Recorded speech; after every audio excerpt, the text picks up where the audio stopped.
നമസ്കാരം സാർ. ഇപ്പം P V അൻവറിൻ്റെ തുറന്ന യുദ്ധം. പി വി അൻവറാണ് താരം. അപ്പോൾ നമ്മൾ ഇസ്രയേൽ ഫലസ്തീൻ യുദ്ധം പറയുന്നുണ്ട്, അതുപോലെ റഷ്യ ഉക്രൈൻ യുദ്ധം പറയുന്നുണ്ട്, അതുപോലെ കേരളത്തിൽ നടക്കുന്ന യുദ്ധമാണ്. പി വി യുദ്ധമാണ്, രാഷ്ട്രീയ യുദ്ധം. അപ്പോൾ പി വി അൻവറും പിണറായി വിജയനും അതിൽ ഏറ്റവും അവസാനമായിട്ട് ഇതുവരെ അൻവറിനെ തൊടാതെ നിന്ന പോലീസിനെതിരെയാണല്ലോ ഏറ്റവും ഗുരുതരമായിട്ടുള്ള വിഷയം ഉയർത്തിയിട്ടുള്ളത്. ഇപ്പോൾ പോലീസ് തന്നെ അൻവറിനെ പൂട്ടാൻ ഒരുങ്ങുകയാണ്. എത്രയും പെട്ടെന്ന് അൻവറിൻ്റെ വീട്ടിൽ കൈവലങ്ങുമായിട്ട് പോലീസ് എത്തുന്നുള്ള ഫോൺ ചോർത്തലിൽ ആദ്യത്തെ കേസ് കോട്ടയം കറുകച്ചാലിൽ നിന്നാണ്. അതെ. അപ്പോൾ ആ വിഷയവുമായി ബന്ധപ്പെട്ട് എന്തായിരുന്നാലും അൻവറിനെ അറസ്റ്റ് ചെയ്യാനുള്ള ഒരു നീക്കത്തിലേക്ക് ഒരു പക്ഷേ കടന്നേക്കും. ഇനി മറ്റൊരു വിഷയം നിൽക്കുന്ന സഭ നടക്കുന്ന സമയത്താണെങ്കിൽ ഒരു MLA അറസ്റ്റ് ചെയ്യുക, സഭ നടക്കാതിരിക്കുമോ? ഇനി MLA അറസ്റ്റ് ചെയ്യാൻ പറ്റുമോ എന്നുള്ളൊരു ചോദ്യമുണ്ട്.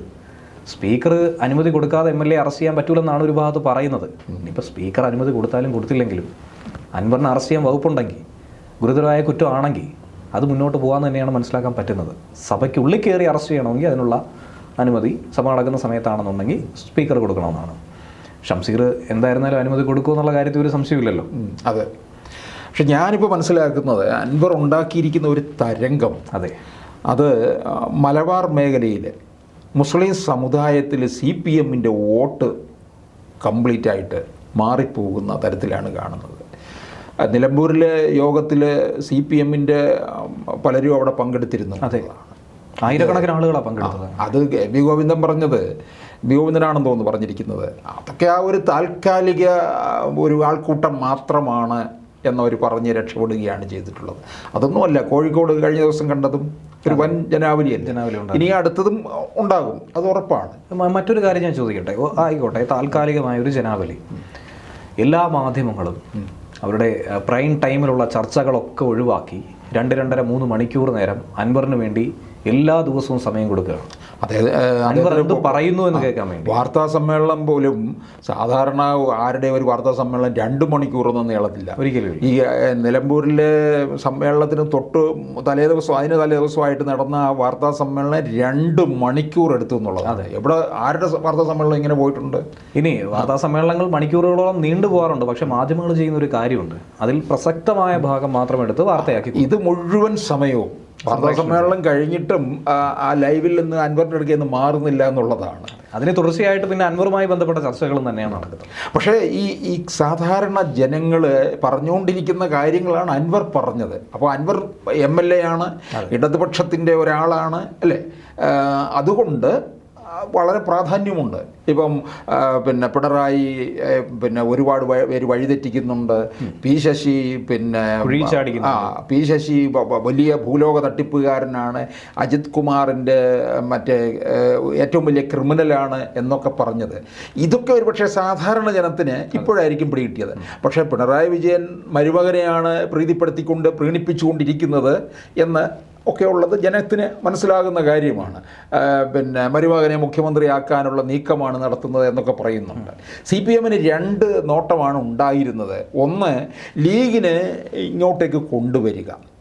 അതല്ല, അത് നടക്കുന്നില്ല എന്ന് ബോധ്യമായപ്പോൾ മുസ്ലിം സമുദായത്തെ പ്രീണിപ്പിച്ച് മറു സൈഡിലേക്ക് കൊണ്ടുവരിക. കാരണം എന്തായാലും 2026 ഈ CPM ഇവിടെ അധികാരത്തിൽ വരത്തില്ല. UDF ആണെന്നുണ്ടെങ്കിൽ ലീഗിനെ സംബന്ധിച്ചിടത്തോളം ഭരണം ഏത് പക്ഷത്താണോ അങ്ങോട്ടേക്ക് തന്നെ നിൽക്കണമെന്നുള്ളതാണ്. അതുകൊണ്ട് ലീഗ് ഇനിയും വരില്ല എന്നറിയാം. അതുകൊണ്ട് മുസ്ലിം സമുദായത്തെ മാക്സിമം പ്രീണിപ്പിച്ച് നിർത്തുക എന്നുള്ളതാണ് ശ്രമിച്ചത്. പക്ഷേ കഴിഞ്ഞ ലോക്സഭാ തെരഞ്ഞെടുപ്പിൽ അത് സാധ്യമായില്ല.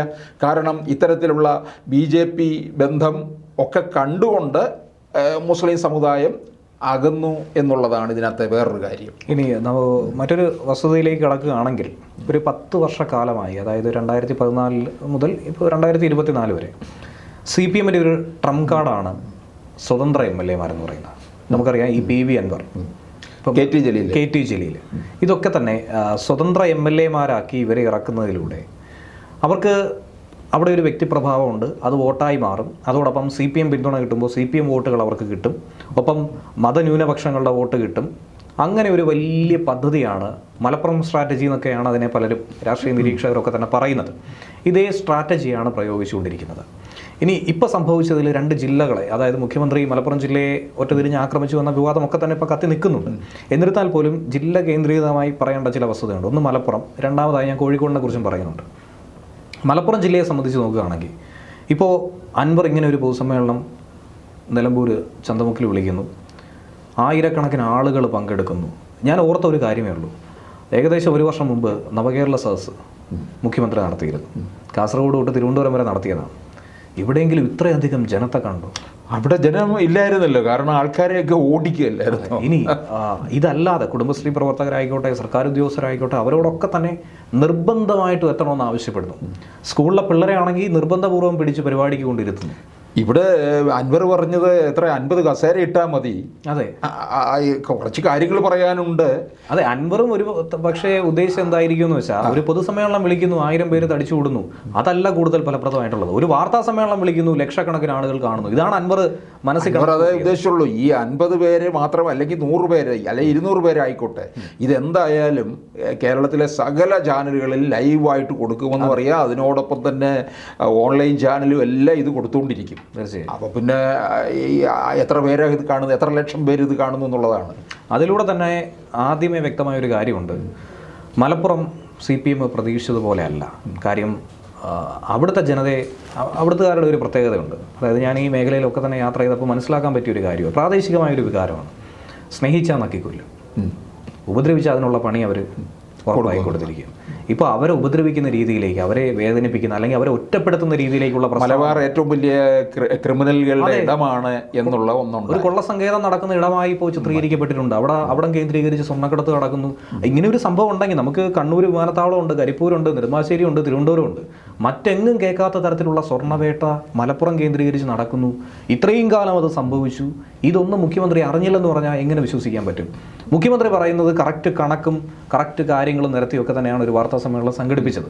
അതിൽ മുഖ്യമന്ത്രി കൃത്യമായിട്ട് പറയുന്നുണ്ടല്ലോ, ഇതൊക്കെ അറിയാമായിരുന്നെങ്കിൽ അതിന് വേണ്ടിയിട്ടുള്ള തടയിടാനുള്ള നീക്കങ്ങൾ നേരത്തെ നടത്തണമായിരുന്നു ഒരു ഭാഗത്ത് നിന്ന്. ഇനി ഈ പറയുന്ന ഇപ്പോഴത്തെ വിവാദങ്ങൾ അതൊക്കെ ഒരു ഭാഗത്ത് നിൽക്കട്ടെ. ഇനി കോഴിക്കോട് ജില്ലയുടെ കാര്യം ഞാൻ പറഞ്ഞതെന്ന് വെച്ചാൽ, റിയാസുമായി ബന്ധപ്പെട്ട വിഷയം ആദ്യം മുതൽ മുഖ്യമന്ത്രിയെയോ റിയാസിനെയോ ഒന്നും തന്നെ ഈ ചിത്രത്തിലോട്ട് കൊണ്ടുവന്നില്ല. വളരെ തന്ത്രപൂർവ്വമായിട്ട് ആദ്യം പോലീസുകാർക്കെതിരുള്ള ഒരു വിഷയം വന്നു. സാറ് ഓർക്കുന്നുണ്ടോ? ഇത് നമുക്കൊരു IPSകാരുടെ പരിപാടിയിൽ പങ്കെടുത്തപ്പോൾ അവിടുത്തെ SP-ക്കെതിരെ ഭയങ്കരമായ വിമർശനമാണ് MLA ഉയർത്തിയത്. ഇതാണ് വാർത്താ പ്രാധാന്യം നേടിയത്. അതിനുശേഷം മരമുറി കേസുമായിട്ട് ബന്ധപ്പെട്ട് വന്നു. അത് കഴിഞ്ഞതിന് ശേഷം സുഹിത്ദാസിൻ്റെ ഫോൺ റെക്കോർഡ് പുറത്തുവിട്ടു. അത് കഴിഞ്ഞിട്ട് നേരെ SP വഴി നേരെ എങ്ങോട്ടേക്ക് പോകുന്നു? നേരെ ADGP-യിലോട്ട് പോകുന്നു. ADGP-യെക്കുറിച്ച് അതിരൂക്ഷമായ വിമർശനം. ADGP ആരുടെ ആളാണെന്നുള്ളത് വളരെ വ്യക്തമായിട്ട് അവർക്ക് അറിയാവുന്നതാണ്. സർക്കാരിന് വേണ്ടി വളരെ കൃത്യതയോടുകൂടി പ്രവർത്തിക്കുന്ന ഒരു മനുഷ്യനായി തന്നെയാണ് ഇതുവരെ വിലയിരുത്തിയിട്ടുള്ളത്. തൊട്ട് പുറകെ മുഖ്യമന്ത്രിയുടെ പൊളിറ്റിക്കൽ സെക്രട്ടറി P. ശശിയിലെത്തിയപ്പോൾ അതാരോ ഉന്നമിച്ചിട്ടുള്ളതാണെന്ന് വളരെ വ്യക്തമായി ആർക്കും ഊഹിച്ചെടുക്കാവുന്നേ ഉള്ളൂ. അരിയാഹാരം കഴിക്കുന്ന എല്ലാവർക്കും മനസ്സിലായ ഒരു കാര്യമാണ്. പക്ഷേ അതിലൊരു വ്യക്തത വരുത്തിയത് ഏറ്റവും അവസാനത്തെ മുഖ്യമന്ത്രിയുടെ പ്രതികരണം കഴിഞ്ഞതിന് ശേഷമുള്ള ഒരു വാർത്താ സമ്മേളനത്തിലൂടെയായിരുന്നു. അതിൽ കൃത്യമായി മനസ്സിലാക്കി അതുവരെ അൻവറിന് എല്ലാ സപ്പോർട്ടുമായി നിന്ന MLA-മാരുണ്ട്. അതായത് KT ജലീൽ അനുകൂലിച്ച് രംഗത്ത് വന്നിരുന്നു. പ്രതിഭ അനുകൂലിച്ച് വന്നു. ഇപ്പൊ ഏറ്റവും അധികം വെട്ടിലായിരിക്കുക. പ്രതിഭ പറയുന്നത് അൻവറിന് ആജീവനാന്ത പിന്തുണ. അതെ, ആജീവനാന്ത പിന്തുണ. ഇനിയിപ്പോ ആജീവനാന്ത വിലക്ക് ഒരു പക്ഷേ CPM-ന് നേരിടേണ്ടി വന്നു. പ്രതിഭ അല്ലാതെ തന്നെ കഴിഞ്ഞ 2021 തെരഞ്ഞെടുപ്പിൽ തന്നെ പ്രതിഭയെ തോപ്പിക്കാനായിട്ട് അവിടെ CPM-കാർ കച്ചകെട്ടി ഇറങ്ങിയിട്ടുണ്ട് എന്ന് പ്രതിഭ തന്നെ പരാതിപ്പെട്ടതാണ്. അതിന്റെ മേലെ ഒരു അന്വേഷണം ഉണ്ടായില്ല. കായംകുളത്തെ ഏറ്റവും കൂടുതൽ വിഭാഗിത നടക്കുന്ന CPM-ലെ വിഭാഗിത നടക്കുന്ന ഒരു ജില്ലയാണ് ആലപ്പുഴ എന്ന് പറയുന്നത്. പക്ഷേ എന്തായാലും ഈ അൻവറിൻ്റെ ഇത് അൻവർ ഇപ്പോൾ ശശിയുടെ നേരെ ഉയർത്തിയത്, എന്നിട്ട് ശശിയുടെ പൂർവ്വകഥകളൊക്കെ പറയുന്നുണ്ട്. അയ്യോ, നായനാരുടെ അത് മാത്രമല്ല, ഇപ്പോൾ പാർട്ടി സെക്രട്ടറിക്ക് കൊടുത്ത പരാതി PV അൻവർ തന്നെ പുറത്തുവിട്ടിട്ടുണ്ട്. മാധ്യമപ്രവർത്തകർ കയ്യിലുണ്ട്. ഏകദേശം 8 വിഷയങ്ങൾ ചൂണ്ടിക്കാണിച്ചാണ് പരാതി പറഞ്ഞിരിക്കുന്നത്. ആദ്യ പേജിൽ തന്നെ ആരെക്കുറിച്ച് പറയുന്നു? P. ശശിയെക്കുറിച്ച് പറയുന്നു. ആമുഖമായിട്ട് തന്നെ പറയുന്നുണ്ട്. അതിൽ P. ശശിയെക്കുറിച്ച് ഇതുവരെ പറഞ്ഞ കാട്ടുകള്ളൻ കൊള്ളുതാത്തവൻ ഇങ്ങനെ പറയുന്നത് കൂടാതെ പെണ്ണ് കേസും ചൂണ്ടിക്കാണിക്കുന്നു. അതായത് P. ശശി ഓഫീസിൽ വന്ന് പരാതിപ്പെടുന്ന സ്ത്രീകളുടെ നമ്പർ വാങ്ങിക്കുന്നു, എന്നിട്ട് ശൃംഗാരഭാവത്തിൽ സംസാരിക്കുന്നു. അങ്ങനെയാണ് ശൃംഗാരഭാവത്തിൽ സംസാരിക്കുന്നു എന്നുള്ള രീതിയിലാണ് അൻവർ എന്ത് ചെയ്തേക്കുന്നത് പറഞ്ഞിരിക്കുന്നത്. അതായത് ഗുരുതരമായിട്ടുള്ള ഒരു വിഷയം. അൻവർ ഇപ്പോൾ P. ശശിയെ കുറിച്ചാണ് പറഞ്ഞിരിക്കുന്നത്. ഈ കാര്യം ശരിയാണെന്നുള്ളതാണ്. കാരണം E.K. നായനാരുടെ ഭരണകാലത്തും ഇരുന്നതാണ് ശശി. പിന്നെ E.K. നായനാരുടെ പേര് ചീത്തയാക്കിയ ഒരാളാണ് ഈ P. ശശി. P. ശശി പിന്നെ പുറത്താക്കുകയൊക്കെ ചെയ്തിട്ടുണ്ടല്ലോ. പാർട്ടി നടപടി നേരിടേണ്ടി വന്നിരുന്നു. എന്നിട്ട് തിരിച്ചു വന്നില്ലേ? അതിന് വ്യക്തമായ മറുപടി മുഖ്യമന്ത്രി പറയുന്നുണ്ടല്ലോ. പാർട്ടി പുറത്താക്കിയ സമയത്ത് പോലും പാർട്ടിക്ക് കൂറുള്ളവനായി പ്രവർത്തിച്ചു. അതായത് പാർട്ടി കേസുകൾ അറ്റൻഡ് ചെയ്ത് കാണും. അതായിരിക്കും റായിയുടെ അടുത്ത ആളാണ്. അപ്പോൾ ഇത് ഈ പാർട്ടിയെ ചീത്തയാക്കിയതിലൊരു പ്രധാന കണ്ണി അത് അൻവറിന് അത് കാര്യങ്ങൾ മനസ്സിലായി എന്നുള്ളതാണ്. അതുകൊണ്ടാണ് പറഞ്ഞത്. ഇത് പി ശശിയെക്കുറിച്ച് സാധാരണ എല്ലാവർക്കും അറിയാം. ശശി ഇത്തരത്തിലുള്ള ഒരു സ്വഭാവക്കാരനാണെന്നും അഴിമതി, സ്ത്രീ വിഷയം ഇതിലെല്ലാം കൊണ്ടും ചീത്തപ്പേരുണ്ടാക്കുന്ന ആളാണെന്നുള്ളത്. ഈ VS എത്ര പ്രാവശ്യം ശശിക്കെതിരെ പറഞ്ഞിട്ടുണ്ട്. VS ഇതൊന്നും ഇപ്പം അറിയുന്നില്ല, സജീവമായിട്ട് അദ്ദേഹം നിൽക്കുന്നില്ലല്ലോ. എന്നിരുന്നാലും ഇപ്പോൾ ഈ ഒരു പ്രസ്താവന പുറത്തു വന്നപ്പോൾ നിരവധി വിഷയങ്ങൾ പറയുന്നുണ്ട്. ഒന്ന് നമുക്കറിയാവുന്ന ഓൺലൈൻ ചാനലിനെതിരെയുള്ള ഒരു വിഷയം, അതിൽ ADGPയുടെ പങ്ക്, ADGP വാങ്ങിയ പണം എങ്ങനെ, എവിടെ വെച്ച് കൈമാറി, എത്ര കോടി, എത്ര യൂറോ വാങ്ങി, യൂറോ ഉൾപ്പെടെയാണ് പറയുന്നത്. ഇങ്ങനെയുള്ള വിഷയം ഒരു ഭാഗത്ത് പറയുന്നുണ്ട്. ഇനി അടുത്തതായി പറയുന്നത് പി ശശിയുടെ വിഷയം, അതുപോലെ തന്നെ പറയുന്നത് മാമി തിരോധാനം, ഭയങ്കര ഗുരുതരമായ ഒരു വിഷയമാണ്. പിന്നെ SP സുജിത്ദാസിനെ കുറിച്ചുള്ള വിഷയം, ഈ മാമി വിഷയത്തിനകത്ത് ADGPയുടെ പങ്ക് വളരെ നിർണായകമാണെന്നുള്ള രീതിയിൽ തന്നെയാണ് പറയുന്നത്. അതെ. അതുപോലെ പ്രതിപക്ഷ നേതാവ് VD സതീശന്റെ 150 കോടി അഴിമതി ആരോപണം, ആ ഒരു വിഷയം പറയുന്നുണ്ട്. സോളാർ കേസ് അട്ടിമറിക്കാനായി പണം കൈപ്പറ്റി എന്നുള്ള രീതിയിൽ അങ്ങനെയാണല്ലോ. പിന്നെ അജിത് കുമാർ ഇവിടെ സ്ഥലവും വലിയ 15,000 സ്ക്വയർ ഫീറ്റ് വീടും ഒക്കെ വെച്ചുകൊണ്ടിരിക്കുന്നത് എന്നുള്ള രീതിയിൽ തന്നെയാണ് അൻവർ കാര്യങ്ങൾ പറയുന്നത്. ഇനി അൻവറിന്റെ അതുപോലെ തന്നെ പി ശശിയുടെ സാമ്പത്തിക സ്രോതസ് അന്വേഷിച്ച് കഴിഞ്ഞാൽ കൃത്യമായി മനസ്സിലാവുമെന്നാണ് പറയുന്നത്. ഈ കോടികളുടെ വീട് വയ്ക്കാൻ എവിടുന്നാണ് ഒരു സർക്കാർ സർവീസിൽ ഒരു IPS ഉദ്യോഗസ്ഥന് ഇത്രയും പണം കിട്ടുന്നത് എന്നുള്ളത് വളരെ പ്രസക്തമായ ചോദ്യം. അദ്ദേഹത്തിൻ്റെ അതല്ല പണമെങ്കിൽ കുഴപ്പമില്ല, അദ്ദേഹമാണ് ഈ പണം മുഴുവൻ ചെലവഴിച്ചെന്നുണ്ടെങ്കിൽ അതിൻ്റെ സോഴ്സ് ഉറപ്പായും മനസ്സിലാക്കേണ്ടത്. പക്ഷേ മുഖ്യമന്ത്രിക്ക് അതിൻ്റെ വ്യക്തമായ ഒരു ചിത്രമുണ്ട്. അതുകൊണ്ടായിരിക്കണം ADGPയെയും പി ശശിയും തുടക്കം മുതലേ സംരക്ഷിക്കുന്നത്. പി ശശിക്ക് ക്ലീൻ ചീറ്റ് കൊടുത്തു, ഒരന്വേഷണവും വേണ്ട, ശശി പാർട്ടി നിയോഗിച്ചതാണ്, അതുകൊണ്ട് ഒരു പ്രശ്നമില്ല. ഇപ്പം എനിക്ക് തോന്നുന്നു അൻവറിന് BJPക്കാരുടെ സംഘപരിവാറിൻ്റെ പോലും നല്ല സപ്പോർട്ട് ഉള്ളതായിട്ടാണ് എനിക്ക് മനസ്സിലാക്കാൻ കഴിയുന്നത്. കോൺഗ്രസിൻ്റെയും സംഘപരിവാറിൻ്റെയും സപ്പോർട്ട് പരോക്ഷമായി കിട്ടുന്നുവെന്നാണ് ഈ വരാൻ പോകുന്ന 2026 നിയമസഭാ തെരഞ്ഞെടുപ്പിൽ കേരളത്തിലെ 20 സീറ്റ് BJP നേടുമെന്നാണ് അൻവർ പറഞ്ഞിരിക്കുന്നത്. 2036 ആകുമ്പോൾ, 2026 കഴിഞ്ഞാൽ പിന്നെ അടുത്ത തെരഞ്ഞെടുപ്പ് 31, പിന്നെ അത് കഴിഞ്ഞ് 36. ഇതിനിടയ്ക്ക് ഒരു രാജ്യം ഒരു തെരഞ്ഞെടുപ്പ് വരികയാണെന്നുണ്ടെങ്കിൽ 2029 2026 തെരഞ്ഞെടുപ്പ് കഴിഞ്ഞ് 2029 നിയമസഭാ തെരഞ്ഞെടുപ്പ് വരും. അപ്പോൾ ഈ പിന്നെ വർഷത്തിലെ ചില വ്യത്യാസം വരാം. അത് പോട്ടെ, അത് വരാൻ പോകുന്നതല്ലേ ഉള്ളൂ. ഇനി ഈ ഒരു ക്രമത്തിൽ പോകുമ്പോൾ 2036 BJP അധികാരത്തിൽ വരും എന്നാണ് പറയുന്നത്. 2026 20 സീറ്റ് പിടിക്കുമെന്ന് പറഞ്ഞാൽ എന്താ ചില്ലറ കാര്യമാണോ? ആ കേരളം ആര് ഭരിക്കണമെന്നുള്ളത് BJP ആയിരിക്കും തീർച്ചപ്പെടുന്നത്. മാത്രമല്ല, കഴിഞ്ഞ തെരഞ്ഞെടുപ്പിൽ നമുക്ക് വ്യക്തമായിട്ടുള്ള ഒരു ചിത്രം കിട്ടിയതാണ്. 10 മണ്ഡലത്തിൽ മുന്നിലെത്താൻ BJPക്ക് കഴിഞ്ഞിട്ടുണ്ട്. ഇപ്പൊ തിരുവനന്തപുരത്ത് തന്നെ നോക്കിക്കഴിഞ്ഞാൽ പലയിടങ്ങളിലാണ്, തിരുവനന്തപുരം, കാട്ടാക്കട, വട്ടിയൂർക്കാവ്, അങ്ങനെ പലയിടങ്ങളിൽ. പിന്നെ അൻവർ തന്നെ പറയുന്നുണ്ടല്ലോ, നിലമ്പൂരിലുള്ള ആ മലപ്പുറം ജില്ലയിലുള്ള ഈ 20 പഞ്ചായത്തിലെ ഭരണം ഞാൻ തീർക്കാമെന്നാണ് പറയുന്നത്. അതുപോലെ വേറെ സംസ്ഥാനത്തെ എത്ര പഞ്ചായത്തെ ഭരണം, പിന്നെ നഗരസഭയുടെ ഭരണം, ഇതൊക്കെ BJPയിലേക്ക് പോകുമെന്നുള്ളതാണ്. അപ്പോൾ എന്തായാലും ഇപ്പം പലരും ഇപ്പം കാണുന്നുണ്ട് BJPയുടെ പിന്തുണയും അൻവറിനുണ്ടോ എന്നുള്ളത് സംശയമാണ്. ഇനി അൻവറും ഒക്കെ തന്നെ ജലീലും ഒക്കെ ഇനി ലീഗിലേക്ക് പോകുമോ എന്നുള്ള ഒരു സംശയവും ചിലർ ഉന്നയിക്കുന്നുണ്ട്. അതായത് അവർ നേരിട്ട് പാർട്ടിയിലേക്ക് ചേരണമെന്നില്ല. LDFൽ സ്വീകരിച്ച അതേ നയം തന്നെ, സ്വതന്ത്രനായി തന്നെ അൻവർ ഇനിയും മത്സരിക്കാം. അൻവർ നിലമ്പൂർ ഇനിയും മത്സരിക്കുന്നു, അൻവർ തന്നെ ജയിക്കുമെന്നുള്ള ഒരു ഏകദേശ ധാരണ ഇപ്പോൾ അവിടെ ഉണ്ട്. ഇനിയിപ്പോൾ അൻവർ പ്രത്യേകിച്ച് മണ്ഡലത്തിന് വേണ്ടി ഒന്നും ചെയ്തില്ലെന്നൊക്കെ ജില്ലാ സെക്രട്ടറി പറയുന്നുണ്ട്. എന്നിരുന്നാൽ പോലും ജനവികാരം എന്ന് പറയുന്ന അൻവറിന് അനുകൂലമായിട്ട് മാറുന്നുണ്ട്. അത് എന്താണെന്നറിയാമോ, ഈ മുസ്ലിം സമുദായത്തിനോട് കാണിച്ച ഒരു നന്ദികേടാണ് തിരിച്ചടി ഉണ്ടാകാൻ പോകുന്നത് CPMന്. അത് അൻവർ എടുത്തു തന്നെ പറയുന്നുണ്ട്. ഏറ്റവും അധികം പോലീസുകാരായിക്കോട്ടെ, ഭരണകൂടം ആയിക്കോട്ടെ, അതായത് പിണറായി സർക്കാർ ഏറ്റവും അധികം പീഡിപ്പിക്കുന്നത് ന്യൂനപക്ഷങ്ങളെയാണെന്നുള്ള, അല്ലെങ്കിൽ ന്യൂനപക്ഷങ്ങളുടെ ഒരു വക്താവായി തന്നെ അൻവറിനെ മാറ്റിയിട്ടുണ്ട്. അൻവർ സ്വയം അവരുടെ ഒരു സംരക്ഷകനായി, അവരുടെ ഒരു സുരക്ഷാ കവചം എന്ന രീതിയിൽ അത് ഏറ്റെടുത്തുകൊണ്ട് രംഗത്ത് വരുന്നുണ്ട്. അൻവർ എപ്പോഴും ശ്രദ്ധിച്ചാൽ മതി, ന്യൂനപക്ഷം എന്നൊരു വാക്ക് അൻവർ എപ്പോഴും എടുത്ത് പറഞ്ഞുകൊണ്ടിരിക്കുകയാണ്. അവരെ ആക്രമിക്കുന്നു, അവർക്ക് നിലനിൽപ്പില്ല എന്ന രീതിയിലേക്കൊക്കെ തന്നെ കാര്യങ്ങൾ എത്തിക്കുകയാണ്. അപ്പോൾ അങ്ങനെ ഒരു ആശങ്ക ഉണ്ടാക്കി കഴിഞ്ഞാൽ സ്വാഭാവികമായിട്ടും ഇന്ത്യ പോലൊരു രാജ്യത്ത് ന്യൂനപക്ഷങ്ങൾ വലിയ ബുദ്ധിമുട്ടിലൂടെ പോകുന്നു, അവരുടെ ഭാവി വലിയ പ്രശ്നത്തിലാണ് എന്ന് പറഞ്ഞാൽ ഒരു ഏകീകരണം ഉണ്ടാവും, ഉറപ്പായിട്ടും ഉണ്ടാവും. അങ്ങനെ ഒരു ചിന്ത വന്നാൽ അത് രാഷ്ട്രീയ പാർട്ടി എന്നതിലപ്പുറത്തേക്ക് മറ്റൊരു ചിന്തയിലേക്കൊക്കെ പോകും. അങ്ങനെ വന്നാൽ ആരാണോ മുന്നിൽ നിന്ന് നയിക്കാനുള്ളത് അവരിലേക്ക് ചുരുങ്ങാനുള്ളൊരു സാഹചര്യം അവിടെ ഉടലെടുക്കും. ഒരു പക്ഷേ അൻവറിലൂടെ അത് കാണുന്നുണ്ട്.